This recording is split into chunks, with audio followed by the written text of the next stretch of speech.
Himachal high court ने हिमाचल में 6 chief parliamentary secretary की नियुक्ति जो है उसको अवैध करार दिया है। हमारे साथ जयराम ठाकुर हैं, पूर्व मुख्यमंत्री हैं और बीजेपी लेजिस्लेटिव पार्टी के नेता भी हैं हिमाचल में।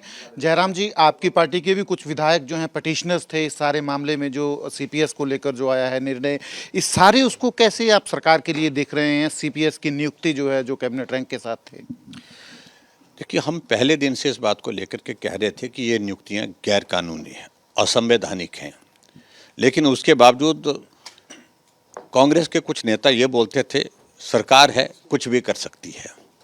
आज हाई कोर्ट ने फैसला दिया, भले ही देर हुई और देर नहीं बहुत देर हुई, लेकिन फिर भी उसके बावजूद भी फैसला आया हाई कोर्ट का, उसका हम अभिनंदन करते हैं, स्वागत करते हैं। और फैसले में बड़ा स्पष्ट है कि ये सारी की सारी सीपीएस की नियुक्तियां गैर कानूनी है, असंवैधानिक करार दी गई है, वायलेशन है संविधान की। और उसके साथ साथ में ये भी कहा कोर्ट ने कि तुरंत प्रभाव से इनकी सारी सुविधाएं वापस ले ली जाएं। और इसके बाद आगे बढ़कर के जो जजमेंट की कॉपी अब आई है उसमें जो पेज पैरा 50 में उसमें एक पर्टिकुलर एक रेफरेंस उसमें जो आया है उसमें ये कि कानून के अंतर्गत और भी जो कॉन्सिक्वेंसेस हैं, जो इसके प्रभाव पड़ने वाले हैं, जिसके परिणाम आने वाले हैं, उसको भुगतने के लिए भी इनको तैयार रहना चाहिए, क्योंकि वायलेशन हुई है संविधान की, कानून की उल्लंघना हुई है।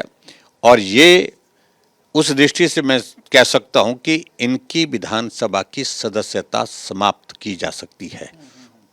दूसरी बात, इनको 6 वर्षों के लिए चुनाव लड़ने से वंचित किया जा सकता है। तीसरी बात, इनको जो आज तक इन्होंने सुविधाएं ली उसकी रिकवरी की जा सकती है। आगे कानून की नज़र में क्या चीज़ें आती हैं, उन सारी चीज़ों को लेकर के हम अभी डिटेल में बातचीत करेंगे। अभी हमारी पार्टी के नेतृत्व के साथ चर्चा करने के बाद आगे का फैसला करेंगे। पर इसमें क्या बीजेपी कोई फर्दर लीगल रिकोर्स भी अडॉप्ट करेगी? जैसे आप कह रहे हैं कि जो विधायकी है वो भी जा सकती है, तो अल्टीमेटली ये तो सरकार की जो स्टेबिलिटी है उसके ऊपर भी जो है प्रश्न खड़ा होता है। देखिए, अगर कानून की नज़र में अगर हम देखें, अगर जो पैरा 50 की अगर हम उसको हम थोड़ा एक्सप्लेन करें, तो मुझे लगता है कि उसका अभिप्राय तो यही है, सदस्यता भी जा सकती है, 6 वर्षों के लिए चुनाव लड़ने से वंचित भी हो सकते हैं, रिकवरी भी की जा सकती है। जयराम जी, ये सारी जो अपॉइंटमेंट्स थी, क्योंकि आप लोग इसको लीगली लड़ रहे थे, पहले सुप्रीम कोर्ट की भी जजमेंट्स आ चुकी थी सीपीएस की अपॉइंटमेंट को लेकर, जैसा आप भी बता रहे हैं कि पहले से भी जो जजमेंट्स हैं अवेलेबल थी इसको लेकर, पर बावजूद उसके सीपीएस लगाए जाते हैं। ये आपको क्या लगता है हिमाचल में ये जो with in Congress balance of power है, पावर का जो सारा कुछ है, उसका कुछ लेना देना था इससे?